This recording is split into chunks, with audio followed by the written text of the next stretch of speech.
From the marble floors of opulent mansions to the hushed whispers in private jets, Gregory Farnsworth had it all: wealth, power, and a carefully curated air of mystery.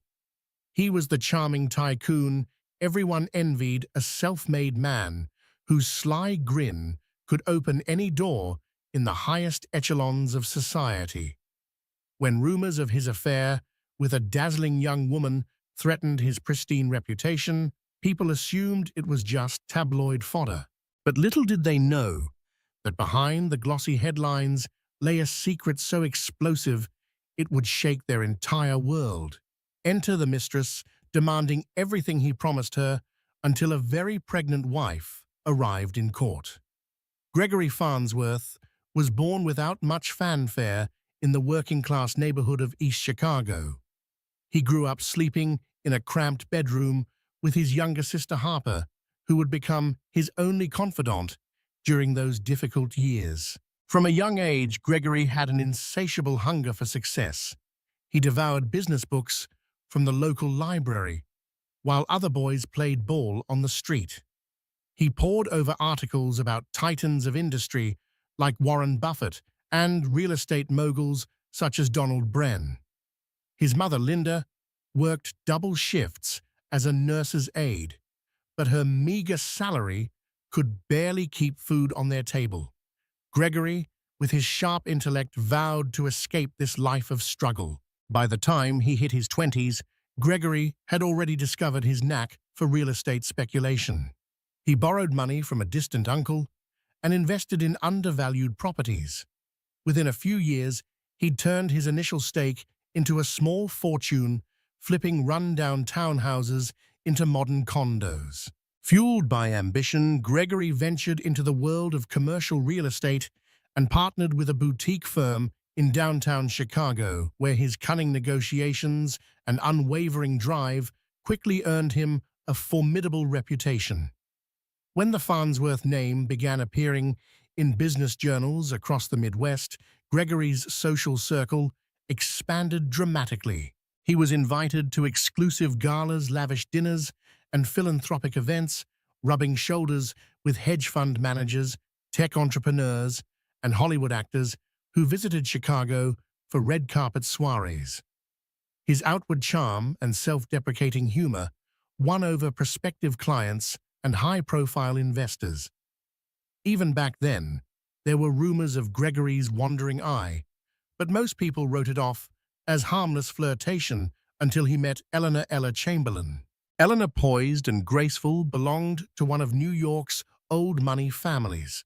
She had grown up in a Park Avenue penthouse, attended the Spence School, and finished her degree at Princeton. With luminous blue eyes and an elegant air about her, Ella was everything Gregory wasn't: quietly confident, deeply connected to high society, and wholly uninterested in fame. Their meeting at a charity function was nothing short of a whirlwind.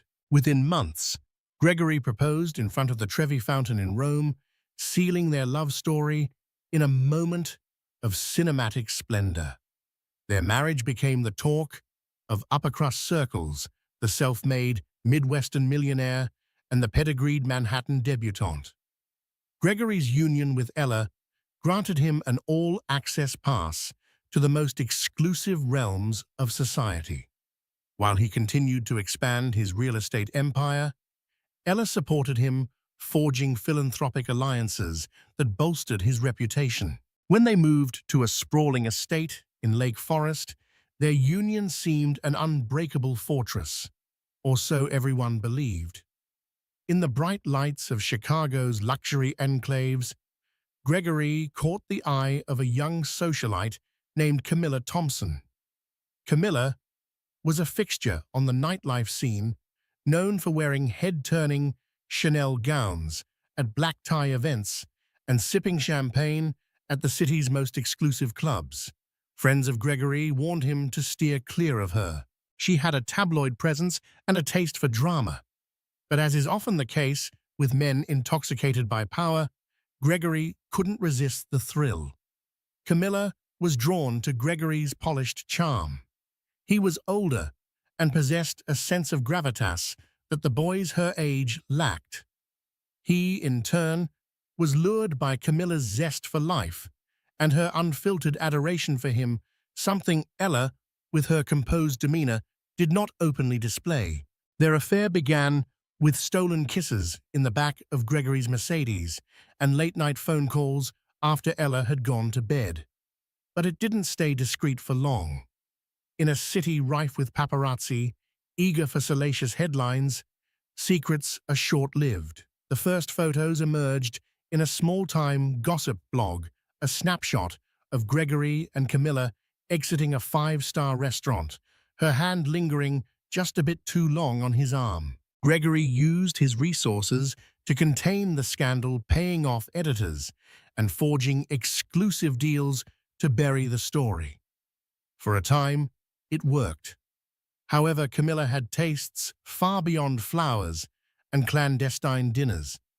She wanted financial security, a spectacular penthouse with a view of Lake Michigan, and a future that elevated her from the pages of society gossip columns to the ranks of the truly elite.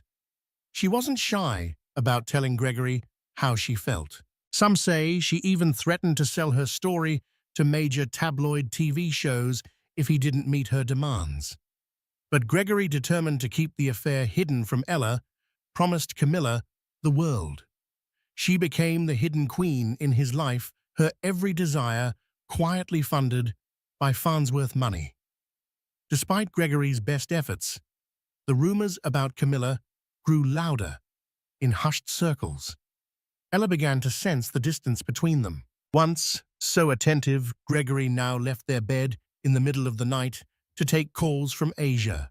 She noticed changes in his demeanor, late arrivals to family functions, a sudden obsession with lavish gifts, and suspicious credit card statements for high-end clothing stores she'd never frequented. Meanwhile, Camilla grew bolder, parading around Chicago in designer outfits that Gregory purchased brazenly, showing off her luxurious trappings to her close friends. Some nights, Camilla could be seen gallivanting around the lobby of the Peninsula Hotel or hosting private parties at a penthouse suite. Everyone in her circle guessed the benefactor of these lavish escapades. Gregory found himself in a precarious position. His mistress was dangerously close to exposing everything he'd worked so hard to protect. It wasn't just the threat to his marriage that concerned him. His entire public image, a self-made tycoon with a philanthropic edge, would be annihilated if people discovered he was funneling funds to keep his mistress happy. Business partners, including powerful acquaintances like Stephen Schwartzman, had extended invitations to collaborate on major deals. Any scandal could unravel those opportunities in an instant. Desperate to maintain control, Gregory threw money at the problem. He bought Camilla a luxurious penthouse near Magnificent Mile, no questions asked. He showered her with jewelry from Tiffany & Co. and whisked her away on private jets to Aspen for weekend ski trips. He had attorneys draw up ironclad non-disclosure agreements, but Camilla refused to sign them without further assurances. To complicate matters, Camilla's flamboyant personality yearned for recognition. She wanted more than hush money. She craved the status that came with being Mrs. Farnsworth. It was a brisk December evening when Ella first confronted Gregory about the rumors. They stood in the grand foyer of their Lake Forest estate, the glow of the crystal chandelier illuminating the tension in their eyes. Ella held a manila folder, bank statements. She had circled suspicious transactions, pointing to excessive spending at boutiques she'd never set foot in. Gregory tried to stammer out an excuse about investments and client hospitality, but Ella's piercing gaze told him she didn't believe a word. "I'm your wife, Gregory," she said quietly, "and I know when something is wrong." What neither Gregory nor Ella realized was that events were about to take an even more drastic turn. Camilla was pregnant. This revelation landed in Gregory's life like a meteor strike. She confided in him after a lavish dinner tears in her eyes, voice trembling. Her test results were certain. The child was his. Panic coursed through Gregory. For months, he had precariously balanced his double life. But fathering a child with his mistress threatened to demolish every wall he had built around his secrets. Camilla, far from frightened, saw an opportunity. She told him that if he didn't step up, both financially and emotionally, she would take her story to the tabloids, painting him as a heartless philanderer who abandoned her in her time of need. The irony was that Ella had her own secret. She too was pregnant. After years of difficulty conceiving, Ella had finally received the good news from her doctor. She hoped the baby would reconnect her and Gregory. She planned a special moment to tell him, anticipating tears of joy. Little did she know, he was already drowning in a tidal wave of guilt and fear. Gregory's life became a nightmare. By day, he negotiated 8-figure real estate deals and shook hands with powerful investors. By night, he juggled tense phone calls from Camilla, demanding paternal attention and hush money, while Ella hoped to share her miracle news. Each day that passed without a resolution was a day closer to everything collapsing. Rumblings started surfacing in the local tabloids again. This time, the chatter was more sinister. Farnsworth Mistress, expecting sources, say a big payout is coming. Gregory's PR team scrambled to do damage control. He insisted the story was manufactured by envious rivals. But behind closed doors, he was forced to promise Camilla more and more, an even bigger condominium, a car, and monthly support that soared into 6 figures. One day, while attending a high-profile charity gala, Gregory could barely maintain a facade of composure. Ella noticed his hands shaking when he reached for a glass of champagne. She pulled him aside, her voice quivering with concern. "Please, Gregory, talk to me," she begged. "Whatever it is, I want to help." But Gregory couldn't bring himself to reveal the truth. He couldn't destroy the woman he loved, especially not after everything they'd built, and especially now unaware that she was carrying his child too. So he evaded her questions and continued dancing a dangerous waltz between 2 pregnancies and 2 women who both demanded his commitment. Inevitably, Ella discovered she was pregnant. Elated, she arranged for a quiet dinner in their glass-walled sunroom to share the news. Candlelight flickered against the windows, and classical music softly played in the background. She handed Gregory a small, neatly wrapped box. Inside was a baby's onesie embroidered with the words, "Hello, Daddy." Tears sprung to her eyes when she saw Gregory's reaction. Instead of pure joy, there was a flicker of dread. He forced a smile, mumbled something akin to congratulations, and hurriedly left the room. Confusion gripped Ella. Why wasn't he more thrilled? A week later, a confrontation erupted when Ella stumbled across a set of legal documents in Gregory's study. Her name was nowhere on them, but Camilla Thompson's was. Ella cornered Gregory, brandishing the papers like evidence in a criminal trial. "You're setting up a trust fund for another woman," she demanded, her voice shaking. Cornered and weary, Gregory confessed. He revealed the affair, the pregnancy, and Camilla's threats. Ella's face drained of color. Heartbreak etched lines of betrayal across her features. She let out a strangled sob. "I gave up everything to be with you. How could you do this?" Gregory tried to console her, promising that his relationship with Camilla was over. The trust fund was just to ensure the child would be taken care of, nothing more. He swore he'd handle it, but Ella was inconsolable. She left for New York the next morning, seeking refuge in her parents' estate on the Upper East Side. With Ella gone, Gregory was left in a precarious situation. Camilla, emboldened by Ella's departure, demanded he finalize the trust fund and make a public announcement claiming responsibility for her unborn child. "I want acknowledgement," she insisted, pointing out that her name was being dragged through mud. "Everyone calls me a gold digger, a harlot. I'm sick of it." Gregory's business partners began to catch wind of the scandal. Rumors flew at board meetings that Farnsworth was compromised, that he was hemorrhaging money to keep a mistress quiet, that he was on the verge of a meltdown. In an effort to salvage his empire, Gregory held a press conference denying any wrongdoing, labeling the rumors about Camilla baseless claims by an attention-seeking individual. He reasoned that if he went on the offensive, he could control the narrative. The press conference only poured gasoline on the fire. Camilla felt betrayed. He'd promised her a public acknowledgement, and instead, he publicly discredited her.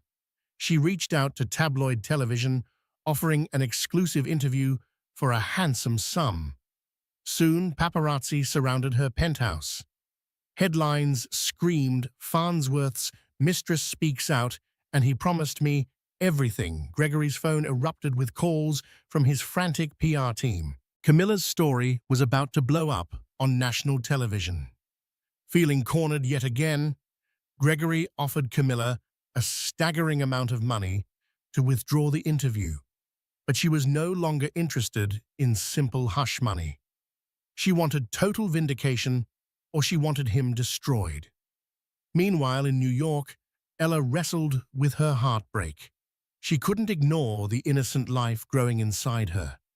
Gregory's child. This was supposed to be a moment of celebration, yet she felt only pain and betrayal. Should she file for divorce? Should she return to Chicago and fight for her marriage? For weeks, she confided in her mother, Victoria Chamberlain, a steely matriarch famed for her philanthropic work and her unwavering sense of family duty. Victoria had no love lost for Gregory after learning of his infidelity, but she urged Ella to think carefully before making any rash decisions. Shortly after the tabloids exploded with Camilla's claims, Ella decided to return to Chicago. She understood that if she remained silent, Camilla's narrative would become the dominant story. Besides, she hadn't spoken to Gregory face-to-face since she left, and she needed answers, real answers. When Ella walked into the Farnsworth estate, it was eerily quiet. Most of the household staff had been let go or had quit amid the scandal. She found Gregory hunched over a table strewn with documents. He looked like he hadn't slept in days. Over the course of a tense night, Ella listened to Gregory's pleas for forgiveness. He claimed he'd end everything with Camilla. He would be a father to the child he couldn't abandon, his own flesh and blood, but his heart belonged to Ella, and he begged her to remain by his side. Ella felt a tumult of emotions. How could she trust him again? Yet part of her still loved the man she'd married, the man she believed was fundamentally good underneath all this duplicity. But with each passing day, the tabloids churned out new rumors. Her phone buzzed incessantly with calls from friends, family, and even strangers. She knew the scandal had become a national spectacle. So did Gregory. Camilla, enraged by Gregory's denial of her claims, filed a lawsuit seeking substantial financial support and a legal declaration of paternity. She demanded a monthly allowance that rivaled the salaries of top CEOs, plus additional stipends for luxury childcare, medical expenses, and housing.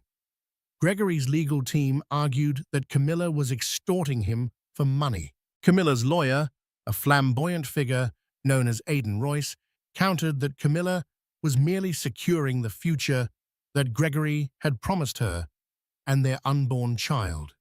The lawsuit sent shockwaves through Chicago's elite circles. The Farnsworth name was dragged through salacious court documents detailing the lavish gifts, exotic vacations, and confidential promises Gregory had allegedly made to Camilla.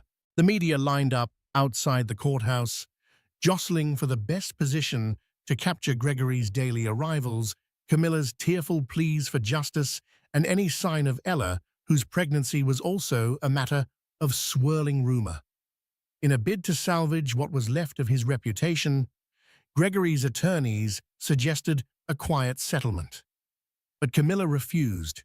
She wanted the entire world to know the lengths to which Gregory had gone. She insisted that she was not some schemer, but a woman deeply wronged by a powerful man who thought he could buy his way out of anything.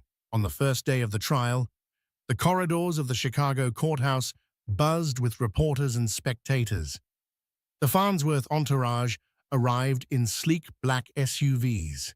Camilla, 7 months pregnant and dressed in a stylish maternity dress, made her grand entrance under a flurry of camera flashes. She was flanked by her attorney, Aidan Royce, who delivered cryptic statements to the press about justice and the truth finally coming to light. Inside, the atmosphere was electric. Judge Harriet Reynolds presided, known for her no-nonsense approach in high-profile family law cases. Gregory sat at the defendant's table, flanked by his high-priced legal team. Ella was notably absent, fueling gossip that she was done with Gregory for good. The courtroom drama unfolded with meticulous precision. Royce presented bank statements, text message exchanges, and even voice recordings in which Gregory had promised Camilla anything her heart desired. Gregory's attorneys claimed these were taken out of context, that Camilla was twisting his words for personal gain. The tension rose with each piece of evidence. Halfway through the trial, Royce dropped a bombshell, a voice recording of Gregory claiming he would leave Ella once Camilla had the baby. The recording painted Gregory as a man who dangled marriage as a carrot to keep his mistress appeased. "He offered me the Farnsworth name," Camilla tearfully testified. "He said we would build a life together." Gregory's face paled. In truth, he barely remembered saying those words, possibly uttered in a moment of desperation to keep Camilla from going public. But the recording was damning. It painted him as a callous, manipulative man. His attorneys tried to argue that the recording violated Illinois' two-party consent law, but the damage was already done in the court of public opinion. Speculation ran rampant about whether Ella would testify. Some news outlets reported she had fled to Europe. Others speculated she was locked in negotiations to finalize a divorce before stepping foot in court. In reality, Ella was watching the trial from afar, quietly conferring with her own legal counsel. She was exhausted, nauseous, and disillusioned. Her pregnancy was well past its initial weeks, and stress weighed heavily on her health. On the third day of the trial, a hush fell over the courtroom as Ella suddenly arrived, appearing in the rear of the gallery.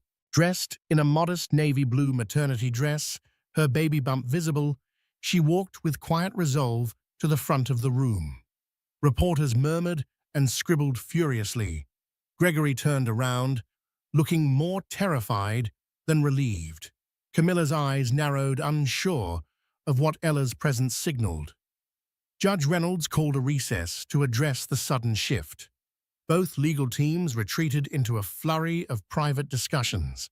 But after lunch, court resumed and Ella took the stand. The tension was palpable. Camera shutters clicked, capturing the moment like a pivotal scene in a legal drama.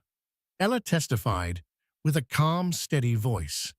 She confirmed that Gregory had admitted the affair, that she had found evidence of financial support to Camilla, and that Gregory had concealed the pregnancy from her. Yet she also spoke of her own heartbreak, her discovery that she too was pregnant with Gregory's child, and the betrayal she felt learning about Gregory's deception.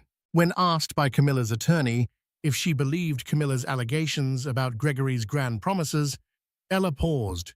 Tears welled in her eyes. "I believe," she said slowly, "that he was desperate to keep his secrets hidden at all costs. I believe he lied to me, and I believe he lied to her. But I also know that he is not the monster he's being made out to be.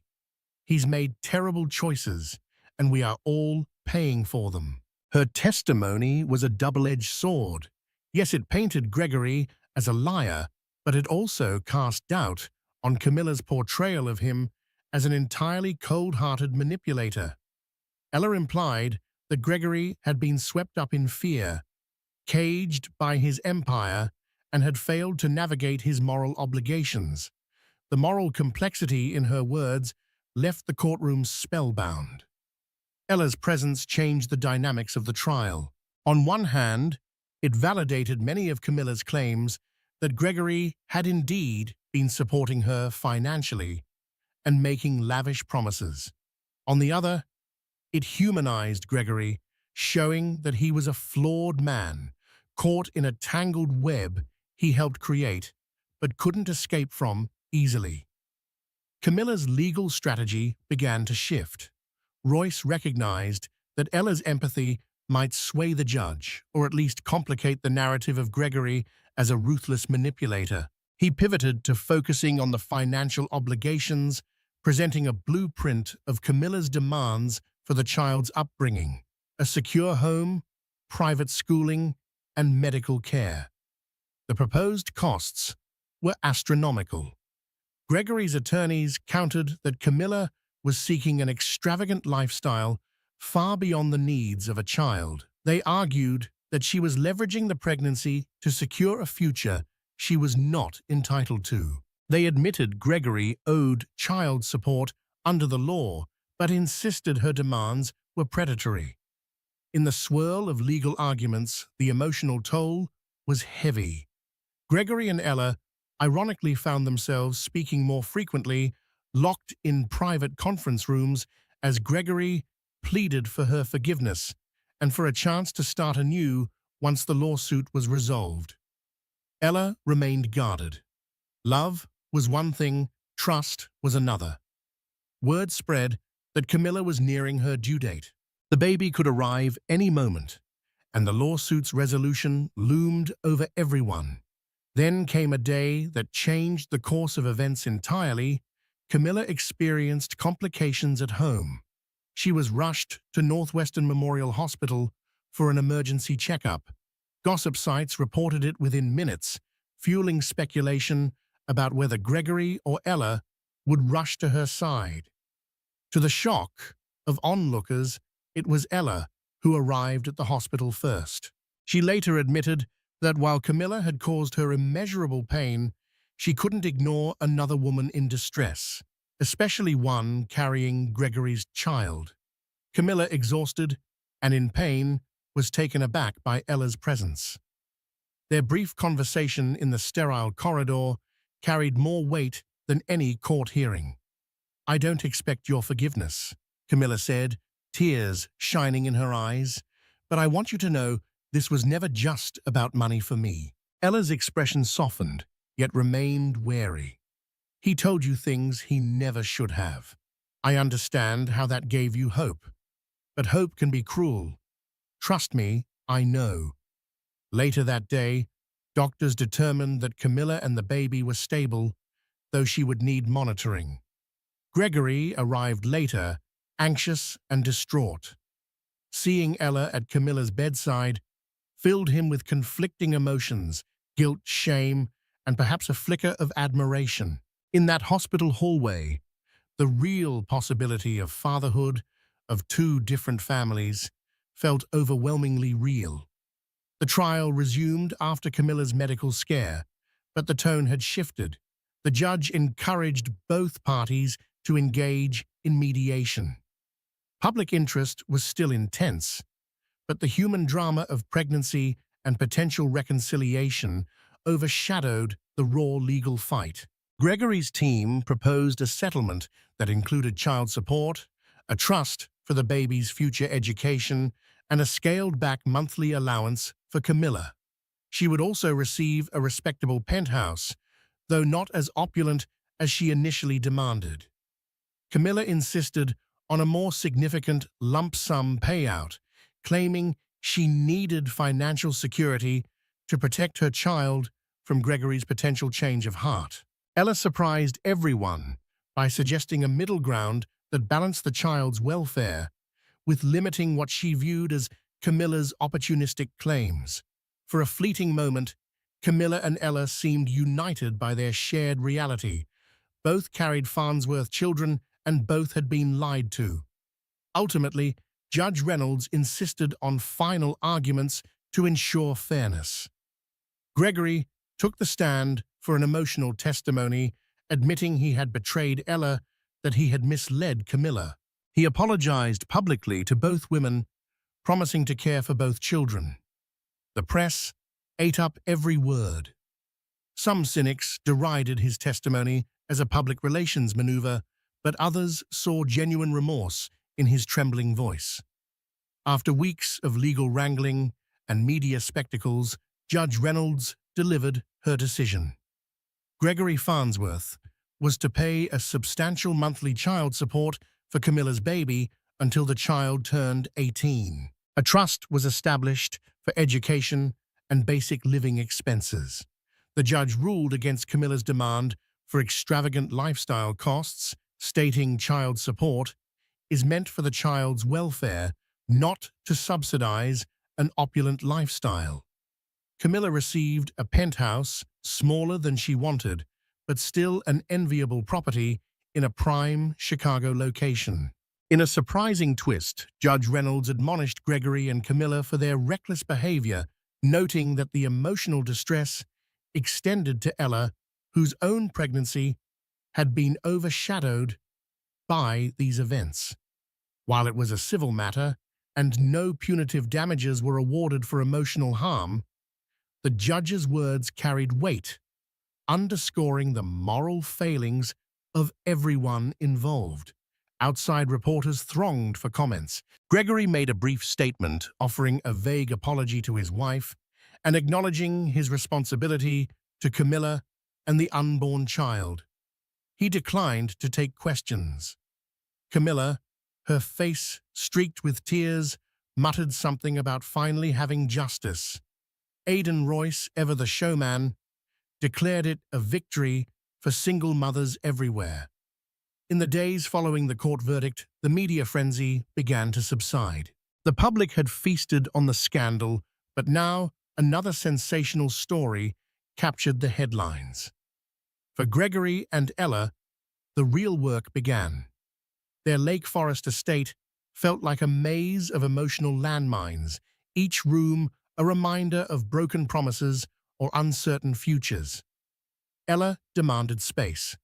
Gregory moved into a guest wing, determined to stay close enough to help during the pregnancy, but respectful of her need to process everything. He pledged to undergo therapy, not just for himself, but couples counseling if Ella would agree.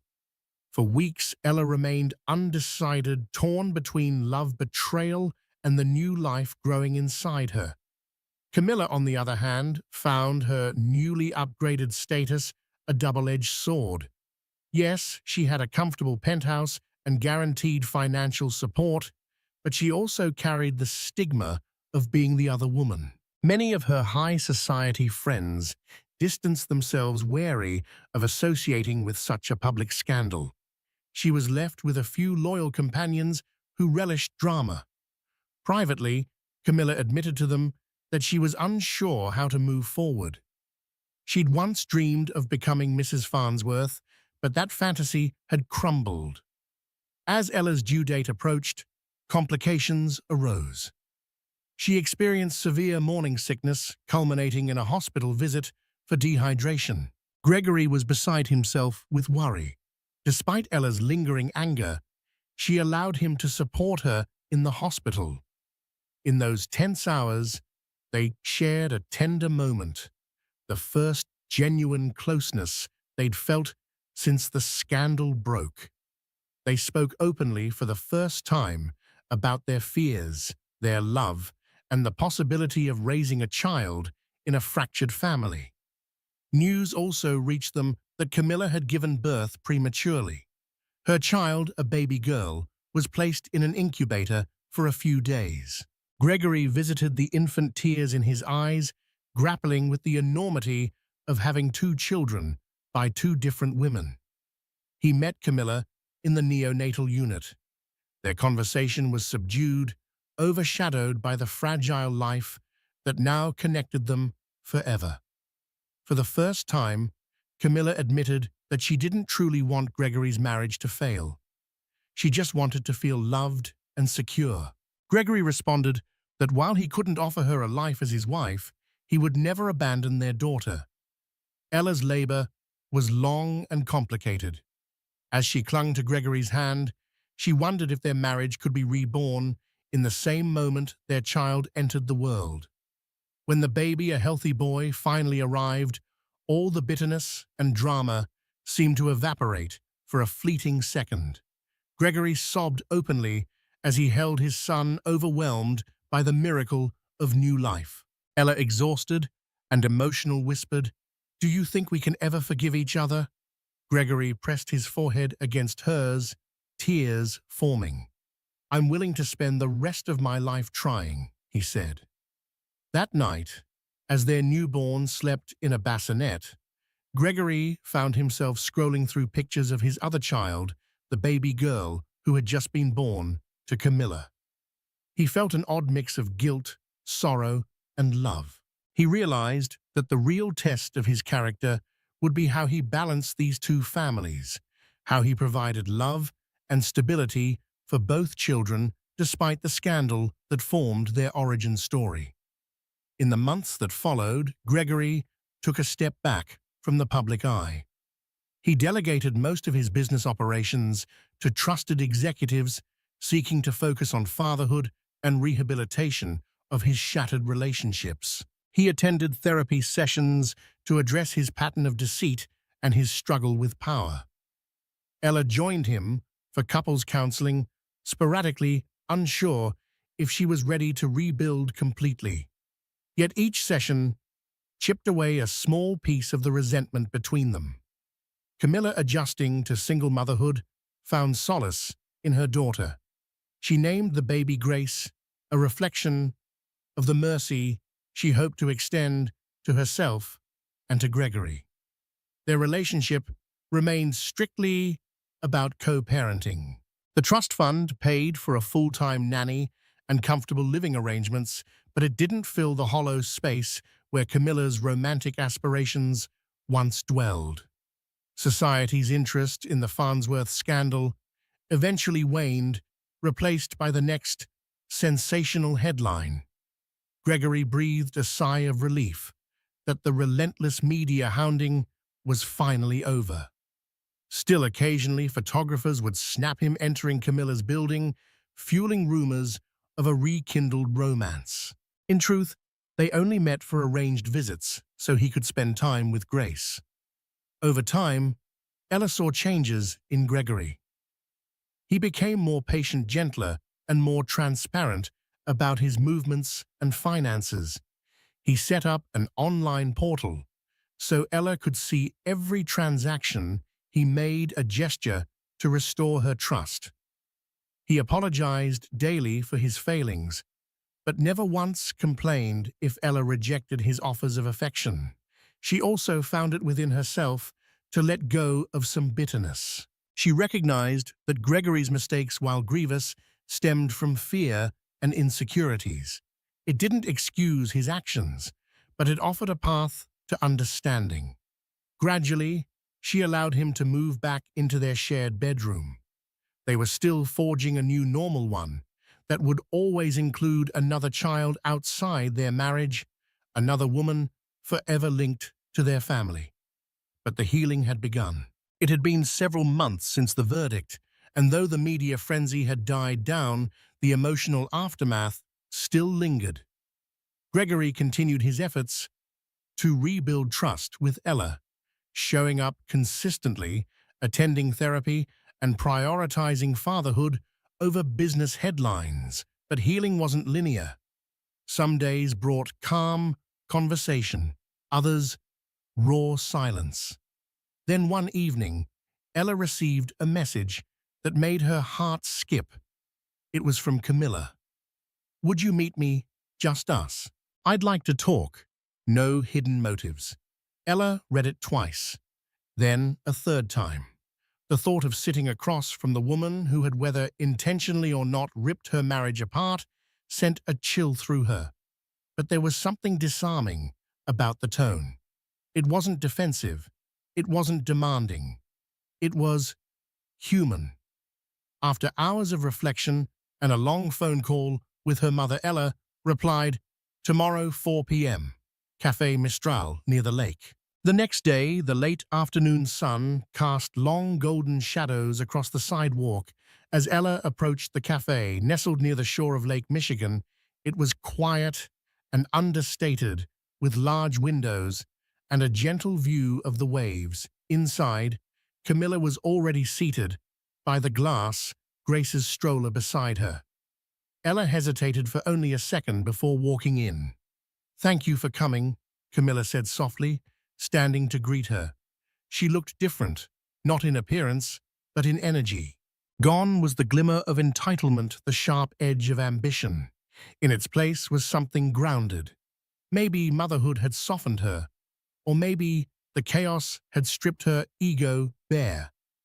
They sat opposite each other, two women connected by pain choices, and a little girl in a stroller who blinked up at Ella with wide, curious eyes. Ella glanced at Grace, then at Camilla. "What is it you wanted to talk about?" Camilla took a deep breath. "I know I'm the last person you probably want to hear from, and I'm not asking for forgiveness, but I wanted to talk not as rivals, not as anything from the past, but as mothers." Ella's eyes softened. "Go on."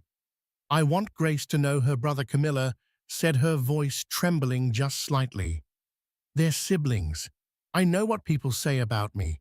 I know what I've done. But Grace is innocent in all this, and so is Thomas. I don't want them to grow up like strangers." For a long moment, Ella said nothing. She looked out at the lake, at the sunlight, shimmering over the water's surface. Then she looked back at Grace, her tiny hands waving, a faint giggle escaping her lips.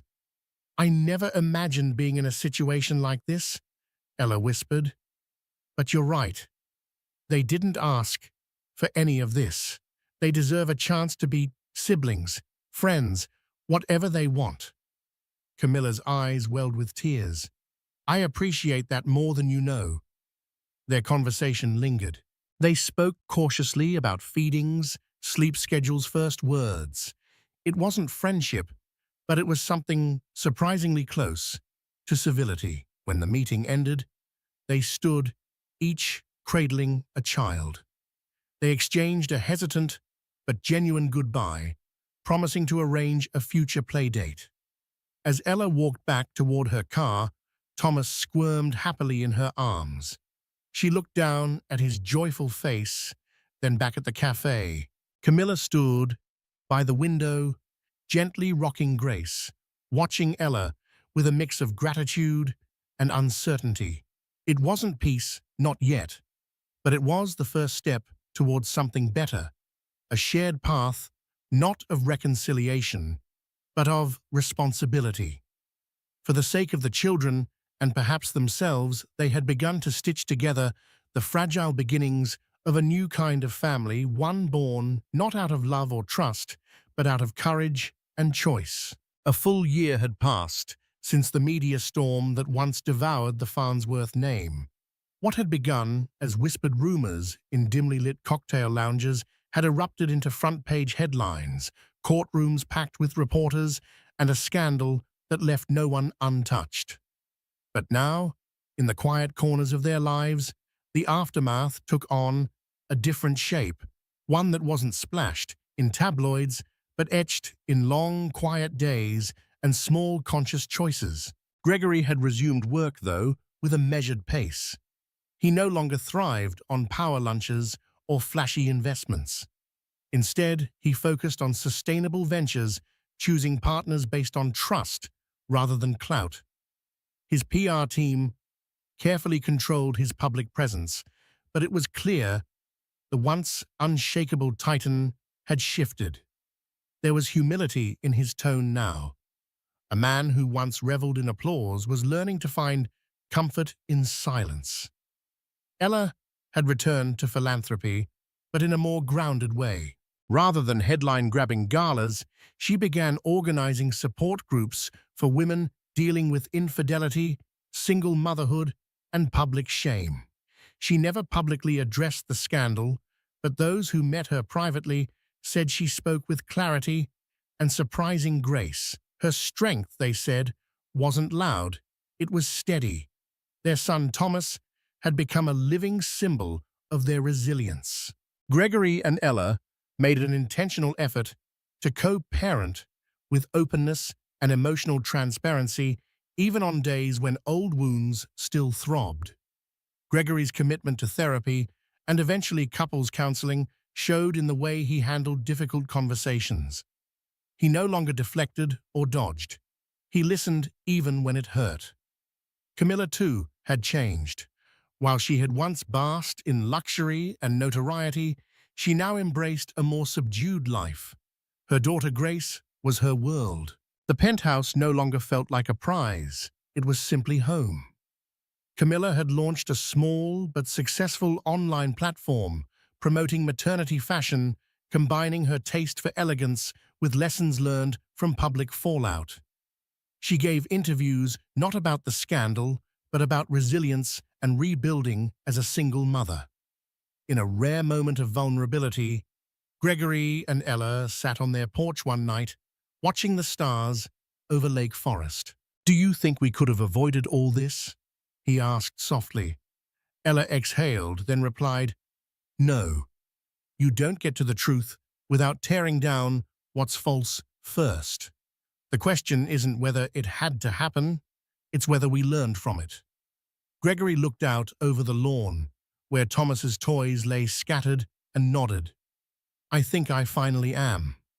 The scandal, once a firestorm, had settled into something more complex, a quiet reckoning. Painful as it was, it had also carved a path toward growth, healing, and a hard-earned maturity for all three of them. And somewhere between scandal and redemption, a different kind of family began to take root. Imperfect, fragile, but real. 1 year after the courtroom drama that upended their lives, the Farnsworth estate hosted a gathering unlike any it had seen before. There were no journalists camped at the gates, no scandal-hungry guests, just close family, a few trusted friends, and the soft laughter of children. It was Thomas's first birthday, and Ella had insisted on something intimate, simple, and heartfelt. The garden was decorated with soft blue and cream banners, a modest balloon arch swaying in the summer breeze. A local caterer arranged finger foods and small cakes on white linen tables. There were no photographers, no designer gowns, just sincerity. And despite the emotional labor it cost her, Ella had sent an invitation to Camilla. Many were surprised, including Gregory, who had silently wrestled with whether such a moment could ever happen. But Ella understood something deeper now. Their son and Camilla's daughter Grace were siblings.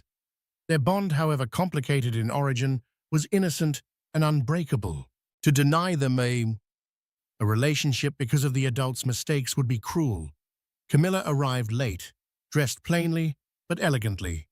She cradled Grace against her shoulder, her movements careful. Her eyes darted nervously as she walked through the estate's front entrance. It was the first time she had returned since the lawsuit ended. The grandeur, once something she had longed to claim, now felt heavy and unfamiliar, but she pressed forward. Ella met her halfway across the lawn.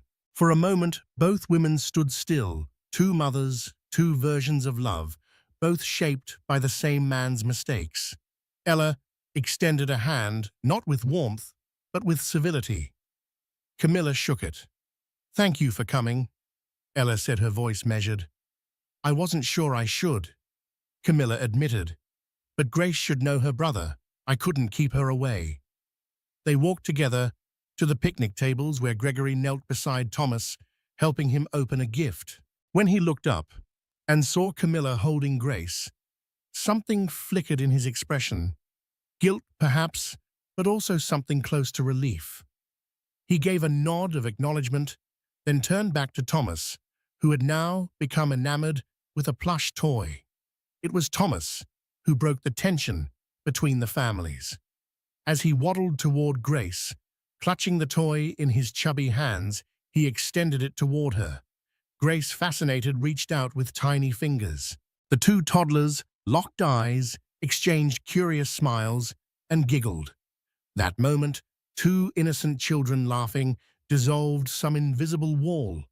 Gregory, Ella, and Camilla stood together just a few feet apart, watching their children connect. It wasn't forgiveness. Not yet, but it was something like peace. Throughout the afternoon, there were awkward silences, a few stilted exchanges, but no open hostility. Camilla fed Grace under the shade of a birch tree. Ella passed her a napkin. Gregory stayed mostly quiet, humbled by the presence of both women and overwhelmed by the symbolism of the day. The gathering wasn't perfect. It was raw and real.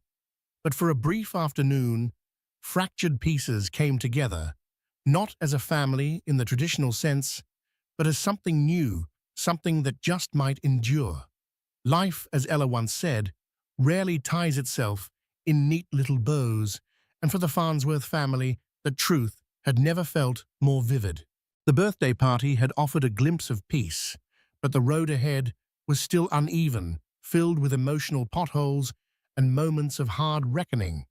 What came next wasn't a fairy tale ending, but the start of a long, conscious journey toward healing. Gregory and Ella agreed on one thing: they needed to raise Thomas in a home built not on appearances, but on honesty. The glamour of charity galas and high society circles no longer held the appeal it once did. Ella declined several invitations to return to her former social calendar, choosing instead to spend more time at home, focusing on motherhood and quiet reflection. Gregory, too, began pulling back from public engagements, handing off board responsibilities, and traveling less. He wasn't disappearing, just refocusing. They were not fixed, not by any stretch. Therapy sessions continued. Some days ended in exhausted silence. Others ended with glimmers of laughter. Gregory still slept in the guest room more nights than not. He respected Ella's space, understanding that rebuilding trust was not about grand gestures, but about showing up every day consistently with humility. Camilla, on the other hand, was charting her own course. Grace had become her anchor.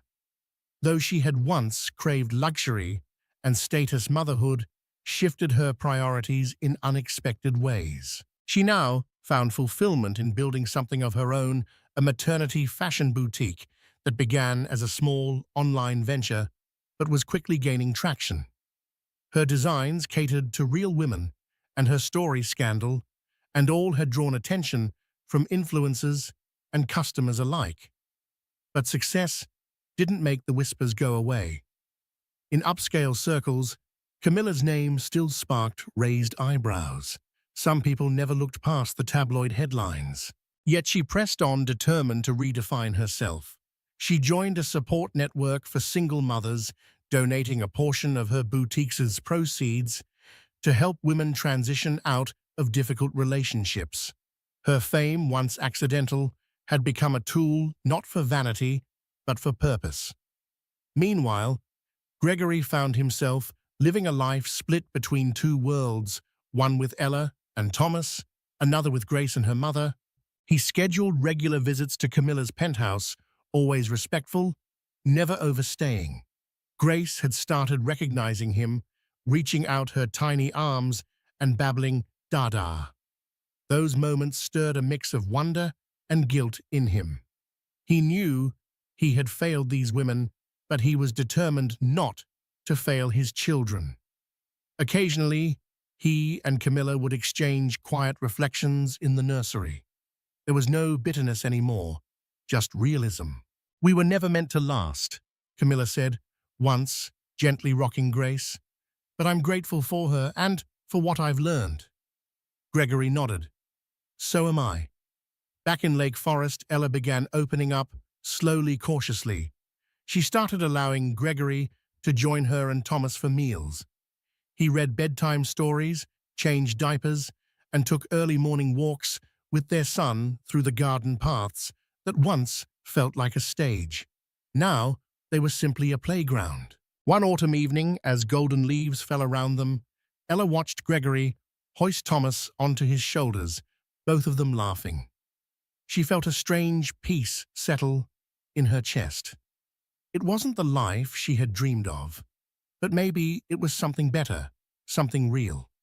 Their marriage was no longer based on perfection. It had been shattered and pieced back together with the hard glue of effort and forgiveness. It bore scars, but also strength. The road forward was long, uncertain, and winding.